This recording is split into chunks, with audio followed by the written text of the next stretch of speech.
있습니다. 첫 번째는 정신을 차리고 근신하여 기도하라. 한번 따라합시다. 정신을 차리고 근신하여 기도하라. 두 번째는 서로 뜨겁게 사랑하라. 한번 가요. 서로 뜨겁게 사랑하라. 네, 이 두 가지 말씀을 우리가 지난주에 또 지지난주에 이어서 우리가 말씀을 묵상하였습니다. 참 쉽지 않은 말씀이고 부담되는 말씀이고 어떻게 보면 이 글을 읽어야 할 나그네와 같은 거류민과 같은 그들에게는 참 우리 상황을 이해하지 못하는 말이 아닌가 싶을 정도로 동떨어진 말과 같이 여겨질 수도 있습니다만, 그러나 그런 모습을 전혀 성경 속에서 찾아볼 수가 없어요. 왜냐하면 이 말을 하고 있는 베드로나 또 이 말을 듣고 있는 그 많은 성도들이 같은 생각, 같은 마음을 가지고 같은 공감대를 이루고 있기 때문입니다. 그것을 우리 지난 시간에 두 가지로 말씀드렸어요. 첫 번째는 바로 종말론적인 신앙이고 두 번째는 하나님 중심적인 신앙이다 라고 말하였습니다. 말하는 사람이나 듣는 사람이나 모두가 다 종말론적인 신앙을 가지고 말하고 있고, 듣는 사람도 하나님 중심에, 우리 김민수 집사님 잠깐만 나가보세요.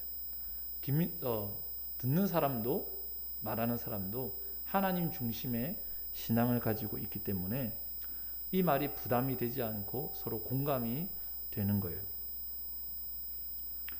우리 7절 한번 다시 한번 읽어볼까요? 7절 말씀 시작.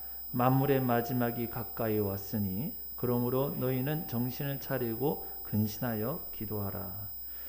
종말론적인 신앙이라는 게 무엇인가? 첫 번째로 우리 7절에 만물의 마지막이 가까웠으니 라는 말씀 속에서 이미 알 수 있습니다. 베드로는 이 모든 만물이 마지막이 가까이 왔다라고 이미 생각하고 있어요. 당시의 성도들이 받는 고난들, 로마의 핍박과 박해, 또 이단들과 사이비, 또 거짓 선지자들, 날이 갈수록 거세어지는 불신앙의 어떤 그 파고들이 그걸 볼 때에 베드로는 만물의 마지막이 가까이 오고 있구나 하는 생각을 했던 것입니다. 뿐만 아니라 우리 8절에 다시 한번 읽어볼까요? 8절 시작. 무엇보다도 뜨겁게 서로 사랑할지니 사랑은 허다한 죄를 덮느니라. 지난주에 말씀을 들으신 분은 이해하시겠지만 이 말이 사랑의 행위로서 허다한 죄를 덮어주는 사랑을 하라라는 말이 아니라, 우리가 뜨겁게 서로 사랑한다면 마지막 심판의 자리에서 심판주 되신 그리스도 예수께서 우리의 죄를, 우리의 허다한 죄를 덮어주실 것이다 하는 그런 소망의 행위인 것을 우리들이 살펴보았습니다. 그래서 베드로는 그 마음 가운데 하나님을 바라보는, 어쨌든지 성도들로 하여금 하나님을 바라보게 하고 심판의 그 자리를 바라보게 하는 종말론적인 신앙과 동시에 또 하나님 중심적인 신앙을 가지고 있다 하는 거예요. 성도들로 하여금 여러분 사랑하십시오. 왜냐하면 사랑하면 여러분이 예뻐져요. 그게 아니라는 거죠. 사랑을 하면 마음이 기뻐져요. 내 자신을, 사랑의 목적이 내 자신에게 있는 게 아닙니다. 사랑을 하면 옆에 있는 사람들이 기뻐져요. 여러분 사랑을 할 때 옆에 사람을 바라보게 하는 게 아니라는 말씀입니다. 서로 뜨겁게 사랑할지니 하는 사랑의 방법, 이유는 뭐냐면 심판주이신 하나님을 바라보게 하는 거예요. 뜨겁게 서로 사랑할지니 뭐예요? 사랑은 허다한 죄를 덮느니라. 심판하시는 하나님을 바라보게 하는 것입니다. 그게 바로 하나님 중심적인 신앙이라 말씀드렸지 않습니까? 우리 성도들은 어떻게 이 세상을 살아갈 것인가? 나를 바라보고 살 것인가? 옆에 있는 사람을 바라보고 살 것인가? 아니죠. 우리 예수 믿는 사람들은 하늘에 계신 하나님을 바라보고 사는 사람들이에요. 최종적으로 성경은 우리를 향하여 하나님을 바라보라 라고 말씀하고 있다 하는 것입니다. 이런 배경 속에서 이제 오늘 우리는 그 배경을 알았으니까, 여러분 지난주에 말씀드린 것처럼 우리 수학 시간에 곱하기 나누기 참 어렵게 배우잖아요. 그걸 어렵게 배워놓으면 그 다음 것들을 하나씩 쌓아갈 수 있습니다. 실전은 쉬운 거예요. 적용은 쉬운 거예요. 근데 그 원리가 어려운 거죠. 그 원리를 우리가 알았더라면 이제 7절부터 11절까지 있는 말씀 적용을 우리가 해나갈 수 있는 것입니다. 그 적용의 말씀 속에서 특별히 세 가지만 말하여서 사랑하고 대접하고 봉사하라. 한번 따라합시다. 사랑하고 대접하고 봉사하라. 사랑하고 대접하고 봉사하라. 이것을 두 가지 방금 말씀드렸던 큰 신앙의 기초 위에 세우자는 겁니다. 종말론적인 신앙과 하나님 중심적인 신앙 가운데서 사랑하고, 종말론적이고 하나님 중심적인 신앙 가운데서 대접하고, 종말론적이고 하나님 중심적인 신앙 가운데서 뭐예요? 서로 봉사하라. 오늘 이 말씀을 함께 나누고자 하는 것이죠. 첫 번째로 여러분, 사랑하고라는 말씀부터 살펴봅니다. 여러분, 사랑은 끈이에요. 끈. 사랑은 관계를 연결시키고 더욱 탄탄히 묶어주는 역할을 합니다. 사랑은 우리로 하여금 아무리 바깥에서 우리를 흔들어도 무너지지 않게 하는 게 뭐냐면 사랑의 역할이라는 거예요. 예수님이 잡히시던 날 밤에, 예수님께서 마지막 6월절 그 잡히시기 전날 밤에 제자들과 함께 하루를 보내시게 됩니다. 그런데 그때 예수님께서 제자들에게 부탁하신 말씀이 있으세요. 제자들의 발을 다 닦으신 다음에 요한복음 15장 12절에 보면 내 계명은 이것이니 라고 말씀하시면서 곧 내가 너희를 사랑한 것 같이 너희도 서로 사랑하는 이것이라. 요한복음 15장 17절 내가 이것을 너희에게 명함은 너희로 서로 사랑하게 하려 함이라. 이 말씀을 제자들에게 하십니다. 이제 내일이면 잡히셔서 돌아가실 분이셔요. 그런데 이 밤에 제자들을 불러놓고 그 발을 닦아주시면서, 그리고 떡을 나눠주시고 잔을 나눠주시고 이런 일을 모두 하시면서 하신 말씀이 뭐냐면 내 계명을 내가 너희에게 전하여 주는데 내 계명은 너희가, 여러분 여기서 너희는 누구예요? 제자들이죠. 그 제자들 너희가 서로 사랑하는 것이 내가 너희에게 남겨주는 계명이다 라고 말씀하는 것입니다. 왜 예수님께서 제자들에게 서로 사랑하라 라고 말하는 것일까요? 사랑하면 예뻐져요? 제자들이 예뻐질 이유가 있습니까? 사랑하면 행복해져서요? 아니에요. 예수님께서 제자들에게 너희가 서로 사랑해라 라고 하는 이유는 분명한 목적이 있는 겁니다. 왜 그러냐면 제자들이 제자로서의 모습을 유지하기 위해서, 제자들이 교회가 와해가 되지 않고 제자로서, 교회로서 끝까지 예수님의 죽으심 이후에도 존재하기 위해서 그들에게 반드시 필요했던 게 뭐냐면 서로 붙잡아주는 역할이 필요했던 거예요. 서로 잡아주고 끌어주는, 서로 하나 되어서 묶여져서 이 모든 시련에서 이겨내는 힘이 그들 가운데 필요했던 것이고, 그 힘의 원천이 어디서 나타나느냐? 서로가 하나 되어질 때, 서로가 묶여질 때 나타나는 것인데, 그 묶여질 수 있는 역할이 바로 서로 사랑할 때 나타나기 때문이라는 것입니다. 예수님께서 제자들에게 내가 이제 곧 있으면 이 세상을 떠난다. 나는 이제 하나님께로 갈 것이다. 이제 너희들만 남겨지게 될 것인데 이 남겨진 세상 가운데서 너희가 예수 그리스도의 제자로, 너희가 하나님의 몸된 교회로 이 모든 세상의 그 핍박을 이겨내고 살아남기 위해서 너희에게 한 가지 내가 처방전을 내리는데 그게 뭐냐면 바로 서로 사랑하는 것이다 라고 말씀하신 거예요. 위기 속에서 서로 잡아주고 끌어주고 지켜주고, 여러분 서로 나눠주고 먹고 안아주고 위로하고 내적인 결속을 이룰 수 있는 유일한 방법, 그게 뭡니까? 바로 사랑이라 하는 것입니다. 고린도 교회를 여러분 아실 거예요. 고린도 교회는 모든 것이 풍족한 교회였습니다. 은사가 풍족하고 물질이 풍족하고 사람도 풍족하고, 그런데 그 풍족한 교회가 안에서부터 무너져 버렸어요.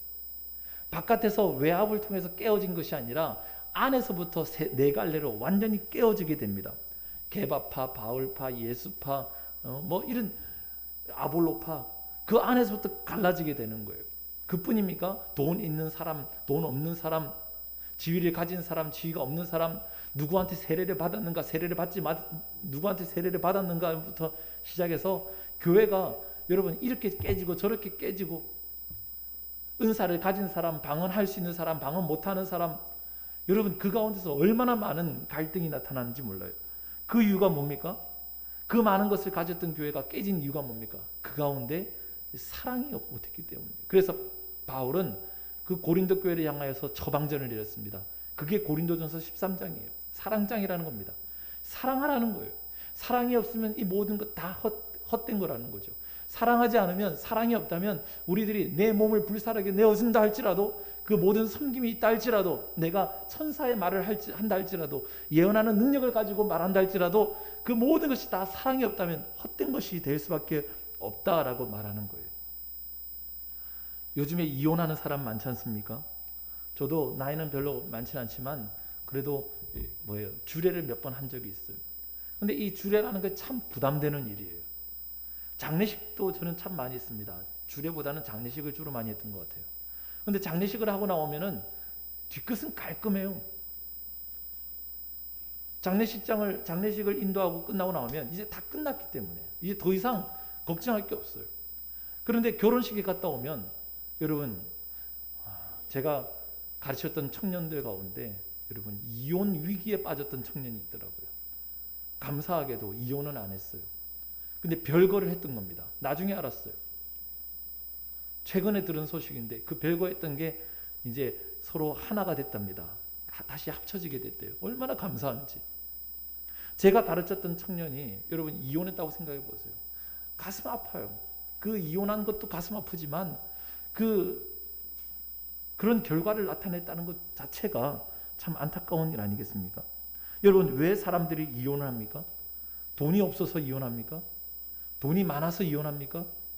건강해도 이혼하고 병들어도 이혼하고, 어떤 사람들은 아이가 있으면 이혼 안 할 거라고 그래요. 여러분, 아이가 있는 집도 이혼 다 하더라고요. 아이가 있어도 이혼하고 없어도 이혼하고. 그런데 이혼하는 집의 공통점이 뭔지 아세요? 이혼하는 집의 공통점, 분명히 이건 분명합니다. 그 부부 가운데 사랑이 없어요.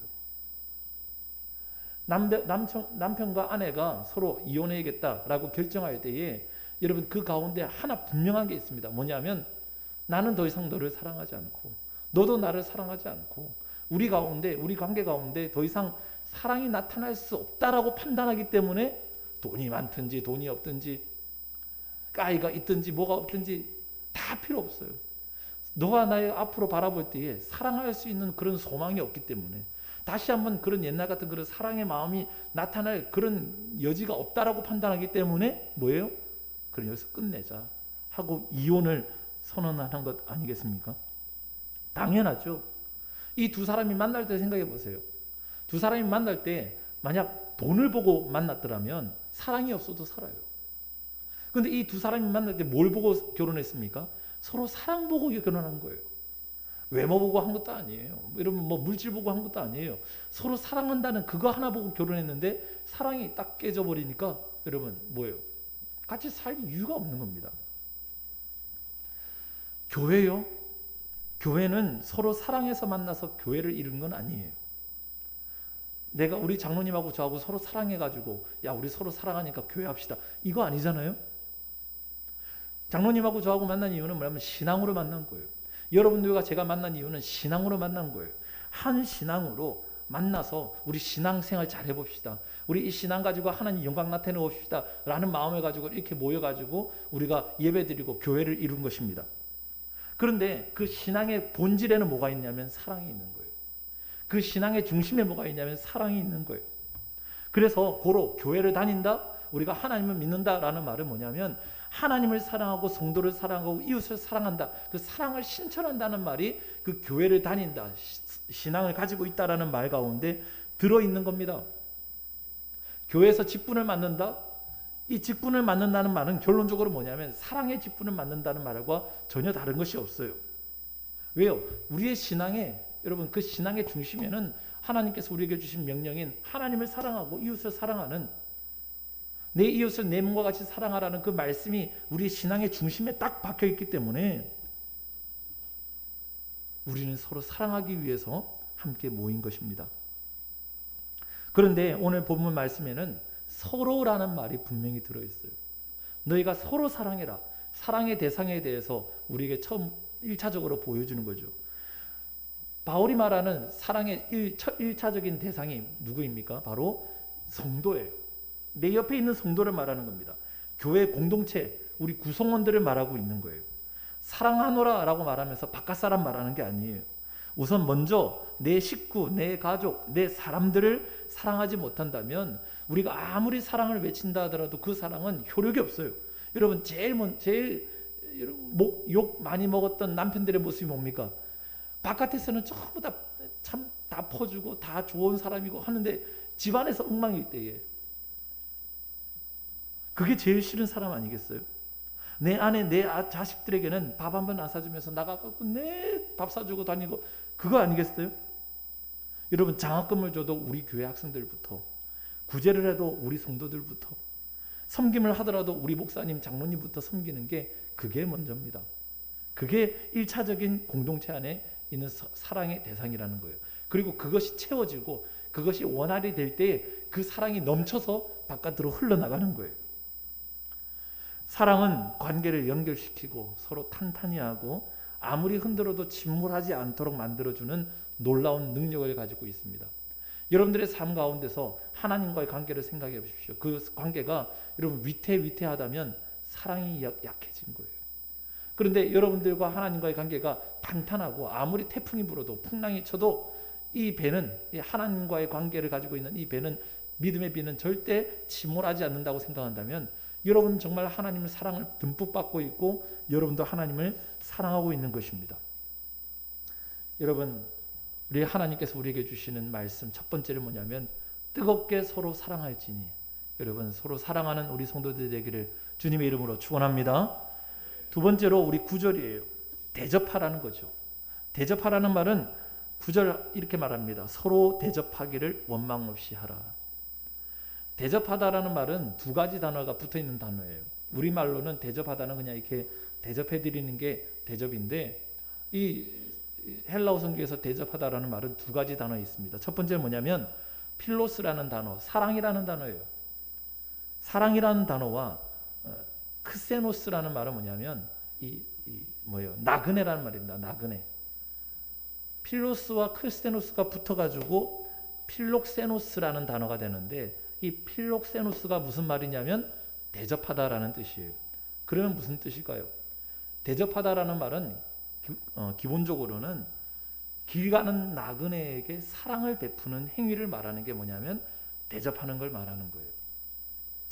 당시에 교통수단이 제대로 된 게 아니잖아요. 길이 좋은 게 아니잖아요. 지금처럼 고속도로가 있어가지고 이 마을 저 마을 거치지 않고 그냥 내가 원하는, 서울이면 서울에 출발해서 부산에 바로 갈 수 있는 그런 길이 있는 게 아니지 않습니까?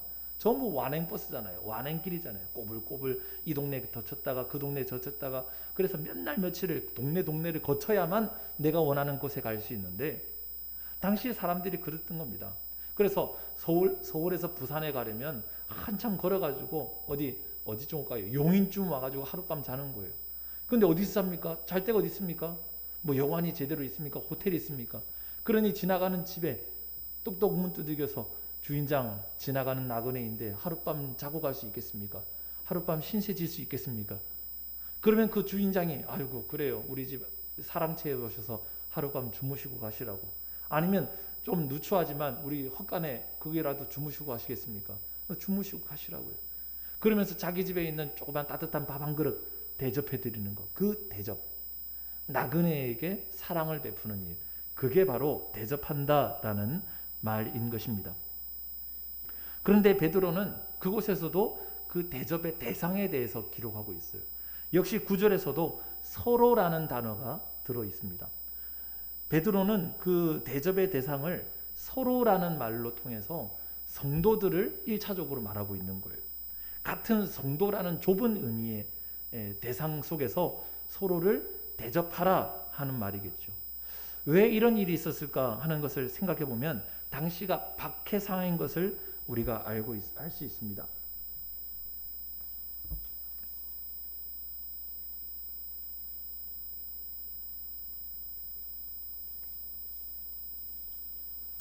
당시 박해 상황이에요. 제가 여러분들에게 좀 뭘 보여주려고 넘었는데 아까 신경 쓰다 보니까 원고를 놓쳐버리고 쑥 지나버렸어요. 그래서 거꾸로 돌아가야 될 것 같아요. 자, 여기 한번 보세요.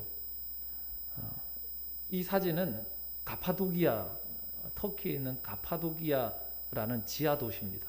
가파도기아에 지하 도시가 있는데 그 지하 도시에 이렇게 굴을 파가지고 사람들이 사는 거예요. 왜 가파도기아에서 사람들이 굴을 파고 땅 속에 들어가겠습니까? 이렇게 지하 20층까지 내려간다고 그래요. 아유, 대단하죠. 지하 20층까지 내려가가지고 사람들이 땅굴을 파서 그 안에서 도시를 건설하여 살았습니다. 그 이유는 뭐냐면 로마의 박해를 피했던 거예요. 다른 여러 가지 이게 도시가 커지면서 또 다른 어떤 도시의 역할을 했겠지만, 그러나 그 처음 시작은 박해를 피해 도망 나온 그리스도인들이 그 지하로 들어가면서 시작된 일입니다. 이건 로마의 카타콤이에요. 로마의 카타콤은 원래는 지하에 있는 무덤입니다. 이 사진에 보시면 옆에 칸칸이 구멍이 있지 않습니까? 납작하게 사각형으로. 저게 다 무덤들이에요. 저곳에 사람의 시신을 넣어놓고 그냥 썩히는 겁니다. 그러면 수년이 지나면 그냥 뼈만 남겠죠. 그러면 그 뼈를 딱 모아다가 그 뒤에 보면 큰 공간이 있어요. 그곳에다가 뼈를 다 모아놓는 거예요. 그래 지하 뭐랄까요? 무덤이에요. 지하 무덤이 원래 카타콤인데, 사람들이, 예수 믿는 사람들이 로마 시대에 원체 핍박이 세지다 보니까 도망가기를 어디로 도망갔어요? 지하 무덤으로 도망간 겁니다.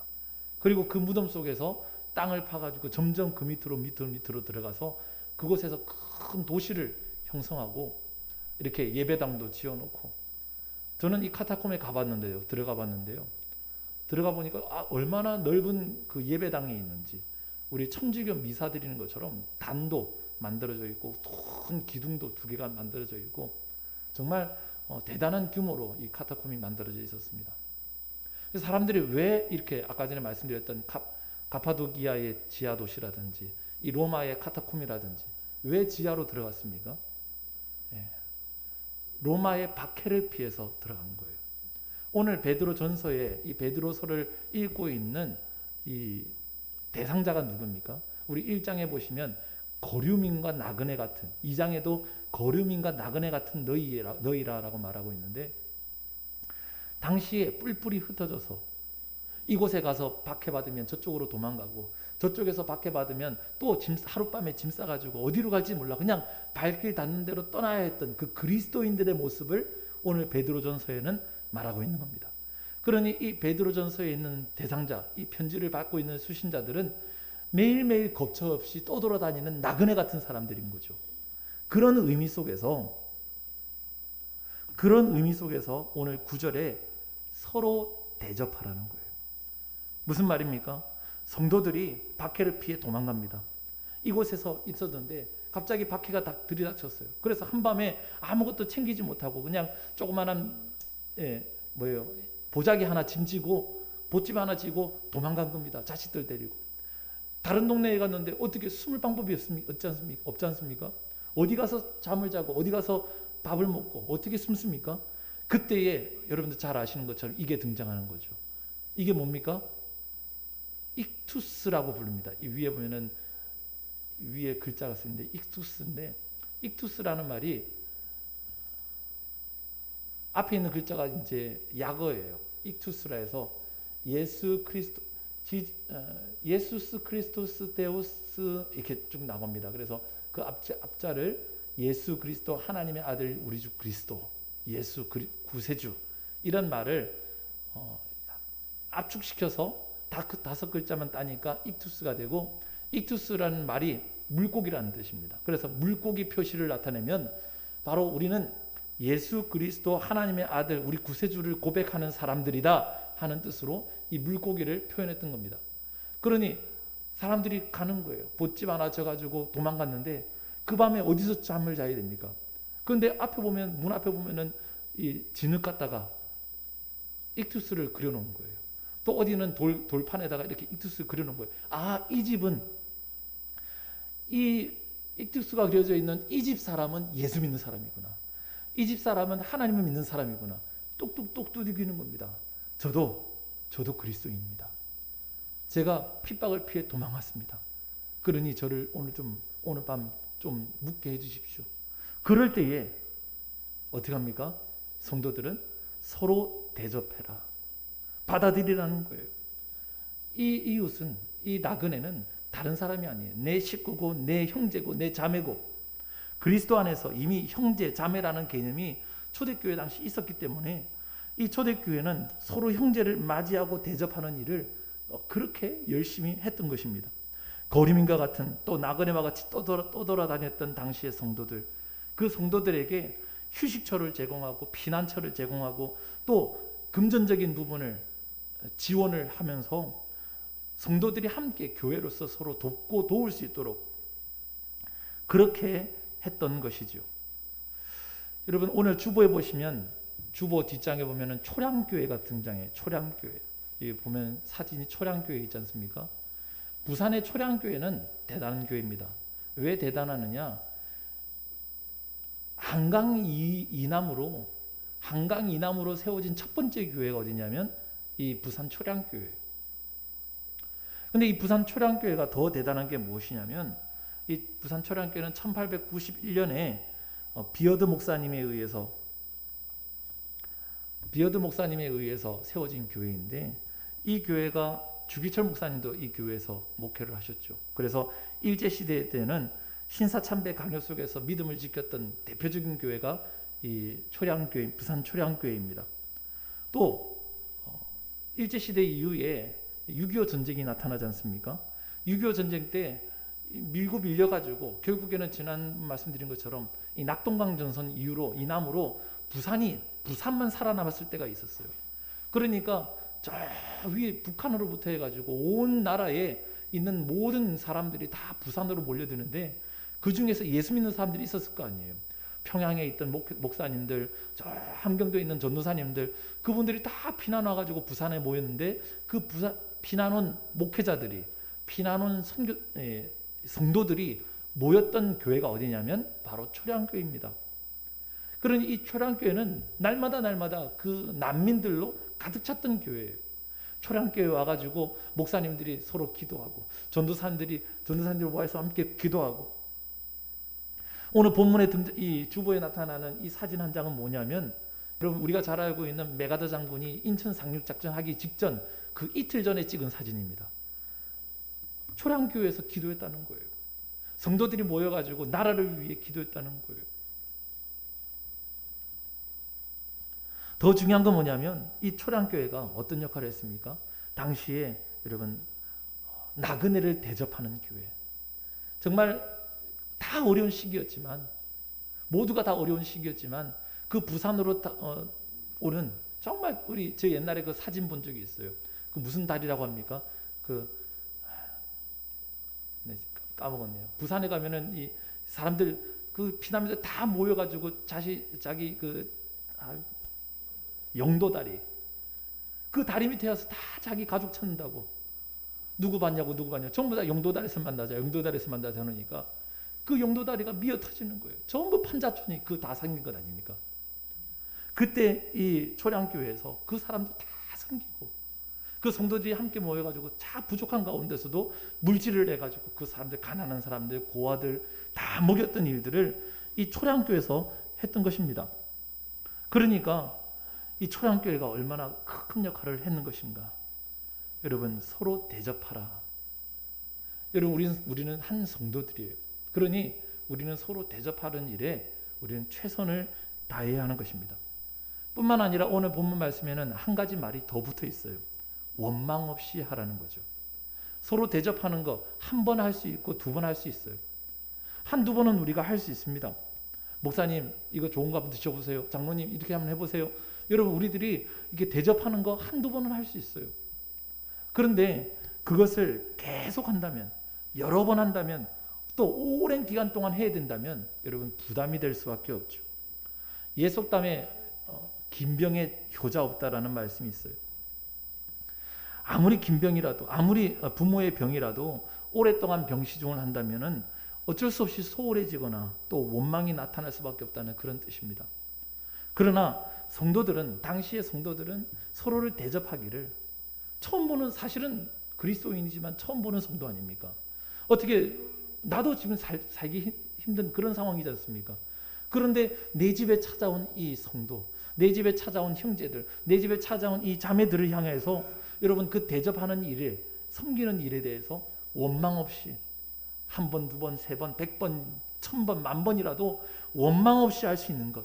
여러분, 우리가 어떻게 원망 없이 할 수 있습니까? 지난주에 말씀드린 것처럼 마태복음 25장에 네가 가난한 자 한 사람에게, 네가 목마른 사람 한 사람에게 대접한 것, 그를 먹인 것, 그를 찾아봐 준 것, 그를 위해서 기도해 준 것, 그게 다 나를 위해서 한 것이다 하는 종말론적인, 또 하나님 중심적인 그 신앙이 있다면 우리들은 어떻게 해요?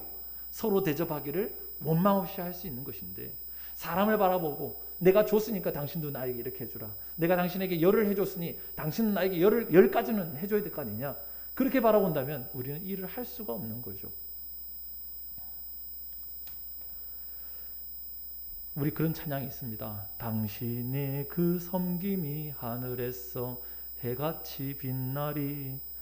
주님이 기억하시면 족하리. 예수님 사랑으로 가득한 모습, 천사도 흠모하는 아름다운 그 모습, 천국에서 해같이 빛나리.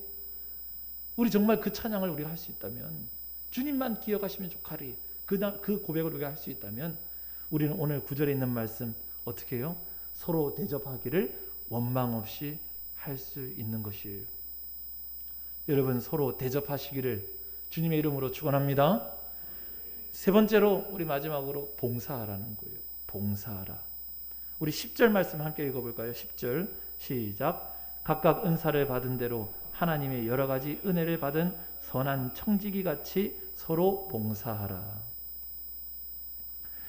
봉사라는 말은 서빙하는 거죠. 서빙하는 거. 식당 가면은, 고급 식당 가면은 뒤에서 이 웨이터가 항상 기다리고 서 있지 않습니까? 그래서 우리가 이렇게 손가락만 까딱해도 와가지고 뭐가 필요하십니까? 어떻게 도와드릴까요? 라는 말이 나는데, 여기서 봉사하다는 것은 수종들다, 섬기다라는 그런 말을 뜻하는 것입니다. 이 수종들다, 섬기다, 봉사하다라는 말의 반대말이 뭐겠습니까? 교만하다는 말이에요. 그래서 성실한 섬김과 봉사는 교만과 완전히 대조적인 것이죠. 그래서 섬기는 자는 겸손한 사람이고 수종드는 자는 겸손한 자세로 수종을 드려야 하는 것입니다. 그래서 본문 속에는 봉사하는 사람을 섬기는 자, 청지기로 말하고 있는 거죠. 청지기. 중요한 것은 오늘 본문 10절 말씀에 이 청지기가 봉사하고 섬길 때에 자기가 섬기는 것이 뭔가 있어야 섬기잖아요. 재료가 있어야 섬기지 않습니까? 그런데 이 섬김의 재료가 내 것이 아니라 하나님께로부터 온 것이라는 것을 분명히 말하고 있습니다. 내가 내 것을 내 마음대로 나눠준다면 그것은 내 공로가 되는 거예요. 내 것을 내 마음대로 내가 나눠주니까 누가 칭찬받아야 됩니까? 내가 칭찬받아야 되는 거죠. 그런데 이 청지기는 어떤 사람이냐면, 하나님께서 내게 주신 것, 하나님께서 주신 것을 하나님께서 내게 왜 주셨습니까? 나눠주라고 준 거잖아요. 그러니 하나님께서 사람들에게 나눠주라고 내게 맡겨주신 것을 그저 나는 순종하는 사람. 내가 큰 것을 여러분에게 나눠주지만 이건 내게 아니고, 내가 이 나눠주는 행위 자체도 하나님께서 내게 명령하셨기에 나는 순종하는 것뿐이지 내가 특별히 하는 건 아무것도 없다 하는 것이 바로 이 청지기의 모습이라는 것입니다. 그래서 11절 함께 읽어볼까요? 11절에 시작. 만일 누가 말하려면 하나님의 말씀을 하는 것 같이 하고, 누가 봉사하려면 하나님이 공급하시는 힘으로 하는 것 같이 하라. 누가 말을 한다면 이 말은 특별히 예언의 말씀이겠죠. 설교 말씀입니다. 복음을 전하는 일입니다. 여러분들 가운데 누가 복음을 전한다면, 나가서 하나님의 말씀을 가르친다면 하나님의 말씀을 하는 것 같이 하라는 거예요. 내 말 하는 게 아니라는 거죠. 내 지혜를 가지고 야 여러분 제가 이만큼 똑똑합니다, 이게 아니라 하나님께서 주시는 하나님의 말씀을 전하는 것처럼. 그러니 이건 나의 지혜도 아니고 나의 능력도 아니고 그저 나는 스피커일 뿐이에요. 소리만 나타내는 스피커일 뿐이고, 주시는 것은 다 하나님께서 주신 대로 겸손할 수 있는 거죠. 뿐만 아니라 봉사하려면 하나님께서 공급하여 주시는 힘으로 하는 것 같이 하라. 섬기지 않습니까? 밥을 지어드리고, 여러분 뭐예요? 오시는 분 섬기고, 잠자리를 제공해드리고, 이 모든 일이 내가 하는 것이 아니라 하나님께서 공급하시는 것 같이 하라는 거예요. 우리가 상상할 수 있는 모습은 여러분 어떻습니까? 누군가가 하나님의 말씀을 전합니다. 잘한다고 박수를 쳐줍니다. 그럼 어떻게 돼요? 우쭐해지는 거죠. 교만해지는 거죠. 내가 이런 사람입니다. 내가 이런 사람이야. 누가 봉사를 합니다. 그런데 자기 힘으로 한다고 생각하는 거예요. 자기 곳간을 열어서 하니까 내가 내 것으로 내 마음대로 내가 한다는 거죠. 하면서 자기가 이름을 높이는 거예요. 고린도 교회 모습처럼 그런 것 아니겠습니까? 그렇게 되면 어떻습니까? 섬김을 받는 사람은 주니까 받긴 하겠습니다만 그 속에서 어떤 마음이 나타나요? 여러분 그 싹쓸이라고 아세요? 요즘에 텔레비에 자주 나오던데, 그 싹쓸이 보면은 그 여자 이효리가 하는 말이 있더라고요. 아우 꼴보기 싫어. 아우 꼴보기 싫어. 섬김을 받는 사람은 섬기는 사람을 향해 뭐라고 말합니까? 감사합니다가 아니라 아우 꼴보기 싫어. 아우 꼴보기 싫어. 왜요? 섬기는 사람이, 봉사하는 사람이 자기 것으로, 내 것으로 자랑하고 교만하고 그것을 가지고 힘을 만들려고 하니까 받긴 받되 아우 꼴보기 싫어. 속으로 그렇게 말을 하게 되는 거예요. 겉으로 드러나는 모습은 섬김이고 겉으로 드러나는 모습은 헌신이고 봉사인데 속으로 열매 맺어지는 열매는 시기, 질투, 미움이 그 마음속에서 열매로 맺어진다는 것입니다. 그래서 고린도전서에 바울은 뭐라고 처방했습니까? 고린도 교회를 향하여서 4장 1절 사람이 우리를 한번 찾아 읽어봅시다. 우리 고린도전서 4장 1절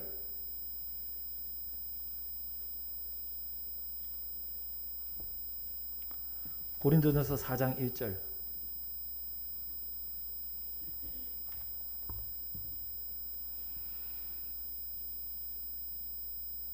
함께 읽어보겠습니다. 시작. 사람이 마땅히 우리를 그리스도의 일꾼이요 하나님의 비밀을 맡은 자로 여길지어다. 이 바울의 생각을 우리가 잘 알 수 있어요. 바울은 자기를 누구라고 말합니까? 하나님의 일꾼, 청지기, 그의 섬기는 수종드는 사람이라고 말합니다. 우리는 그리스도의 일꾼일 뿐입니다. 그리고 여러분들에게 우리가 말씀을 전한 이 모든 것들, 아볼로가 말씀을 전하고 씨앗을 뿌리고 물을 주고 여러분 자라게 한 이 모든 것들은 바로 하나님의 비밀을 그저 우리는 그냥 전했을 뿐입니다. 그렇게 말하고 있는 거예요. 말씀을 전하기는 하지만 이건 내게서 우리에게서 나타나는 것이 아니라 하나님의 것이라고 말하는 것이죠. 여러분들에게 우리가 섬기긴 하지만 이것은 내가 섬기는 것이 아니라 하나님께서 주신 청지기로서 그 직분을 감당하는 것뿐이지 내 공로가 아닌 것을 분명히 말하고 있는 것입니다. 그래서 우리 고린도전서 4장 2절 읽어보겠습니다. 시작. 그리고 맡은 자들에게 구할 것은 충성이니라. 하나님께서 우리에게 맡겨주셨기 때문에 우리가 하는 것은 충성일 뿐입니다. 하나님을 향한 충성일 뿐인 것이지 여러분들에게 개바판이 바울판이 높임받기 위해서 이 일을 하는 것 아닙니다라고 지금 선언하고 있는 것이에요. 그래서 우리 고린도전서 10장 31절 한번 열어보세요. 10장 31절 31절부터 우리 쭉 33절까지 읽겠습니다. 시작. 그런즉 너희가 먹든지 마시든지 무엇을 하든지 다 하나님의 영광을 위하여 하라. 유대인에게나 헬라인에게나 하나님의 교회에나 거치는 자가 되지 말고 나와 같이 모든 일에 모든 사람을 기쁘게 하여 자신의 유익을 구하지 아니하고 많은 사람의 유익을 구하여 그들로 구원을 받게 하라. 우리는 하나님의 청직이기 때문에 우리는 하나님의 그리스도의 일꾼이기 때문에 우리가 하는 것은 하나님의 말씀을 받아서 그저 여러분들에게 전하라고 주신 말씀이고 우리는 맡은 자에게 구할 것은 오직 충성, 우리가 했던 것은 충성한 것밖에 없기 때문에 우리는 먹든지 마시든지 무엇을 하든지 하나님의 영광을 위하여 하는 것이고 우리는 교회나 여러분들에게나 거치는 자가 되지 않기를 바라고 우리가 하는 것은 많은 사람에게 유익을 구하여 오직 여러분들이 구원받기 위해서 그 일을 위해서 우리는 이 일을 하는 것이다라고 바울은 분명히 말하는 것이고 여러분들도 그렇게 하라고 지금 힘주어 말하고 있는 것입니다. 그래서 봉사할 때에 우리는 어떻게 해요? 내가 하는 것이 아니라 하나님께서 하시는 것으로, 내가 하는 것이 아니라 각각 받은 은사를 받은 대로 하나님께서 여러 가지 은사를 맡은 선한 청지기 같이 하라. 말씀을 전하려는 것은 하나님의 말씀을 받아 전하는 것처럼 하고 서로 봉사하거든 하나님께서 주시는 힘으로 봉사하는 것처럼 하라는 것이에요. 그럴 때에 누가 영광을 받게 되십니까? 하나님께서 영광을 받으신다는 거예요. 예수님께서 영광을 받으신다는 것이죠. 다시 한번 우리 베드로전서 4장의 11절에 우리 가운데 줄 이는부터 읽어보겠습니다. 베드로전서 4장 11절 이는 가운데 이쪽에 있는 이는부터 읽습니다. 시작. 이는 범사에 예수 그리스도로 말미암아 하나님이 영광을 받으시게 하려 함이니 그에게 영광과 권능이 세세에 무궁하도록 있느니라. 하나님의 영광을 되게 하기 위해서 그리스도께 영광되게 하기 위해서 우리가 하되 우리가 봉사하되 우리가 섬기되 우리가 말씀 전하되 우리 힘으로 하는 것이 아니라 내 것으로 하는 것이 아니라 하나님께서 공급하여 주시는 힘으로 하는 것처럼 하라는 거예요. 우리 교회는 우리 봉사 지수가 높습니다. 왜요? 적은 성도의 수가 함께 다 움직여서 일을 하기 때문에 퍼센트로 따지면 상당히 높은 퍼센트를 가지고 있어요. 근데 여러분들이 봉사하실 때에 여러분들이 다 각자 맡은 자리에서 봉사하고 섬기실 때에 내 힘으로 하는 것이 아니라, 내 능력을 가지고 하는 것이 아니라, 내가 내 것을 가지고 하는 것이 아니라 하나님께서 맡겨주신 것으로 하는 여러분 선한 청지기의 모습을 끝까지 유지하시기를 주님의 이름으로 축원합니다. 하나님께서 여러분에게 은사를 맡겨주셨다는 거예요. 어떤 우리 태호한테는 베이스 잘 치잖아요. 이제는요. 이제 베이스 잘 쳐요. 이제는 코드만 보면 둥덩둥덩 잘 쳐요. 이 소리를 좀 크게 했으면 좋겠어요. 얼마나 잘 치는지 몰라요. 하나님께서 주신 은사를 가지고, 여러분 우리가 락 카페입니까? 내 자랑할 그런 거 아니잖아요. 하나님께 영광 돌리기 위해서, 그리스도께 영광 돌리기 위해서 악기를 연주하는 거예요. 하나님 위해서 하는 거예요. 힘듭니다. 여러분 쳐보세요. 손가락이 갈라지고 막 아프고 얼마나 힘든지 몰라요. 손가락에 지도 나고 이쪽에는 물질도 생기고 치본 사람은 알아요. 주를 위하여, 하나님의 영광을 위하여, 주께서 공급하여 주시는 주님의 힘을 가지고 하는 사람으로 하는 겁니다. 식당에서 봉사하든지, 여러분 있는 우리 교회 1, 2층 마당까지 청소할 때 보세요. 여러분 내가 하는 거 아니에요. 내 힘이 있다고 되는 거 아니에요. 두 다리 멀쩡하다고 와서 청소할 수 있는 거 아니에요. 하나님께서 공급하여 주시는 은사를, 하나님께서 공급하여 주시는 하나님의 힘으로 우리가 한다고 생각할 때 이 일을 할 수 있는 것이지, 만약 교만해서 여러분 당신은 교회 청소 어디 하냐, 나는 1층 2층 3층 다 한다, 내가 장땡이다, 그렇게 한다면 그건 안 되는 거예요. 근데 우리 성도들은 그런 사람 아무도 없어요. 하나님께 영광 돌리기 위해서, 하나님께서 우리에게 주신 은사대로, 하나님께서 공급하여 주시는 힘으로 우리는 봉사하는 것입니다. 저도 마찬가지예요. 여러분 말씀을 정리하도록 하겠습니다. 우리 다시 한 번 더 우리 베드로전서 4장 7절 우리 한 번 더 읽어보도록 하겠습니다. 함께 읽습니다. 시작. 만물의 마지막이 가까이 왔으니 그러므로 너희는 정신을 차리고 근신하여 기도하라. 여러분 딱 오늘 이 시대에 주어진 말씀이라 생각됩니다. 만물이 마지막이 가까이 왔어요. 마태복음 24장에 말씀하시는 대로 여러분 그와 같은 일들이 일어나고 있고, 또 이 계시록에 나타난 말씀대로 세상은 점점 자기 소견에 옳은 대로 그렇게 나아가고 있습니다. 그런데 이때 우리 성도들이 해야 될 일은 뭐겠습니까? 너희는 정신을 차리고 근신하여 기도하는 일. 정신을 차리고 기도하라. 이 자칫 잘못하면 우리가 정신을 잃어버려요. 몽롱하게 돼가지고 지금 우리가 무엇을 하는지도 모르는 사이에 여러분 세상에 그렇게 잠식되어질 수 있는 것입니다. 무엇보다도 뜨겁게 서로 사랑할지니 사랑은 허다한 죄를 덮느니라. 여러분 우리는 무엇보다도 서로 뜨겁게 사랑할 수 있어야 돼요. 하나님께서 우리에게 사랑의 명령을 주셨기 때문입니다. 만물의 마지막에 가까울수록 우리는 더욱더 서로 뜨겁게 사랑하는 사람들이 되어야 되는 겁니다. 또한 만물의 마지막에 가까울수록 우리는 서로 대접하기를 원망 없이 할 수 있는 사람들이 되어야 되는 거죠. 모르는 사람일지라도 괜찮습니다. 아는 사람은 더 해야죠. 내 곳간을 열어서, 우리 집을 열어서, 우리 집에 오는, 우리 교회에 오는 누구든지 간에 최선을 다해서 대접하는, 정말 사랑으로 섬기는 그런 모습이 우리 가운데 나타나야 돼요. 사랑은 우리를 똘똘 묶어주고 대접하는 것은 우리 가운데 사랑의 온기를 느끼게 합니다. 세 번째로 각각 은사를 받은 대로 하나님의 여러 가지 은혜를 맡은 선한 청지기 같이 서로 봉사하라. 만물의 마지막이 가까이 왔기 때문에, 주님 오실 그날이 가까이 오기 때문에 우리는 더욱더 그날이 가까울수록 서로 은사를 맡은 대로 선한 청지기 같이 서로 봉사하고 섬기는 그런 모습이 우리 가운데 나타나야 한다 하는 것입니다. 만일 누가 말하려면 하나님의 말씀을 하는 것 같이, 누가 봉사하려면 하나님이 공급하시는 힘으로 하는 것 같이 그렇게 섬기는, 봉사하는 우리들이 되어야 하는 것입니다. 그럴 때 하나님이 영광 받으시는 것이죠. 왜 그렇습니까? 그리스도께서 먼저 그렇게 하셨습니다. 예수님께서 그렇게 사셨습니다. 예수님께서 우리에게 그와 같이 살라고 명령하셨기 때문입니다. 여러분 만물이 마지막이 가까이 왔으니 정신을 차리고 근신하여 기도하면서 사랑하고 대접하고 봉사하는 교회, 사랑하고 대접하고 봉사하는 가정, 사랑하고 대접하고 봉사하는 성도들 되기를 주님의 이름으로 축원합니다.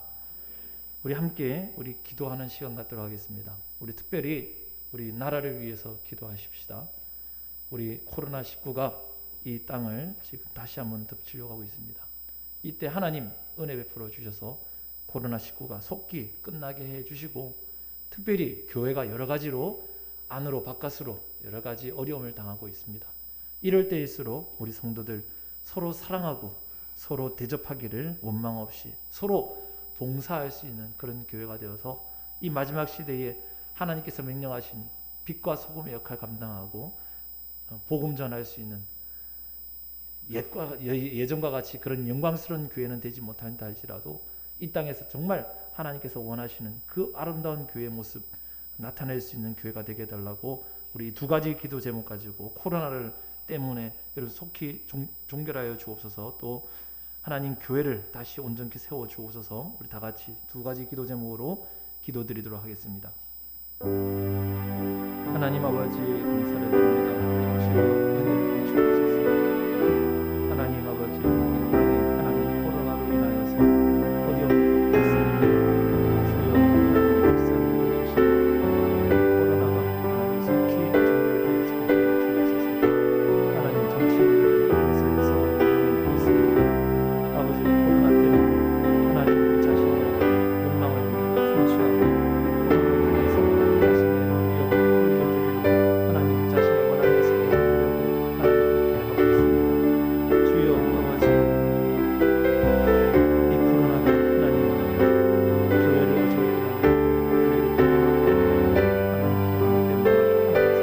사람들이 하나님 아버지 손가락질하고 하나님 마치 코로나로 인해서 하나님 그렇게 주여 이 아버지 우리들에게 은혜를 베풀어 주셔서 하나님 슬기롭고 지혜롭게 잘 대처할 수 있게 해주시고, 하나님 우리가 이 예배를 하나님 아버지 주여 아버지 아버지 능력을 얻어서 아버지 저희 영혼 시대를 잘 헤쳐나갈 수 있는 주옵소서. 사랑해 주신 주님 하나님 저에게 은혜를 주옵소서.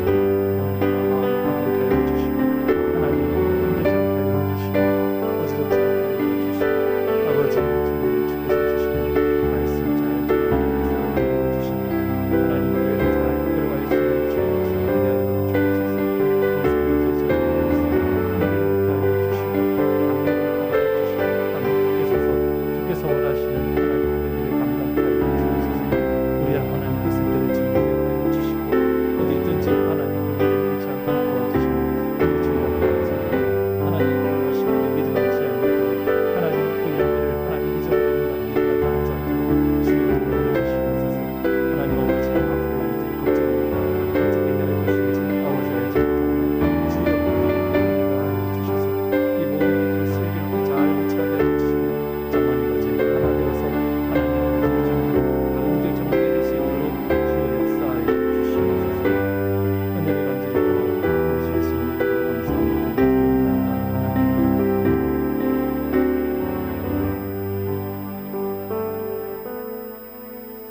우리 다 같이 일어나셔서 찬송가 496장 찬양 드리겠습니다.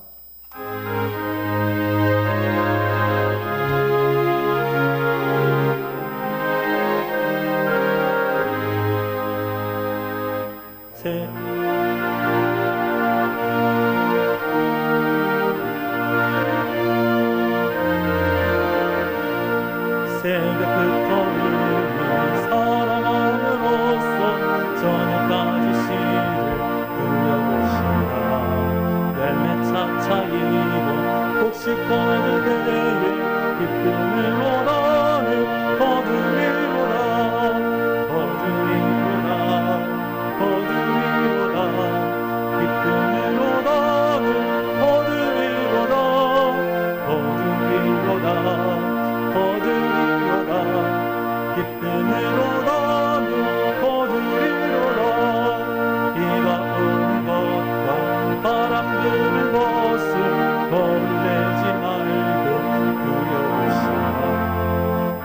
맞춰놓고 곡식 거둘 때에 기쁨으로 나는 거두리로다 거두리로다 거두리로다 기쁨으로 나는 거두리로다 거두리로다 거두리로다 기쁨으로 나는 거두리로다 씨를 뿌릴 때에 나지 아니할까 염려하며 심히 애탈지라도 나중 예수께서 칭찬하시리니 기쁨으로 나는 거두리로다 거두리로다 거두리로다 기쁨으로 나는 거두리로다 거두리로다 거두리로다 기쁨으로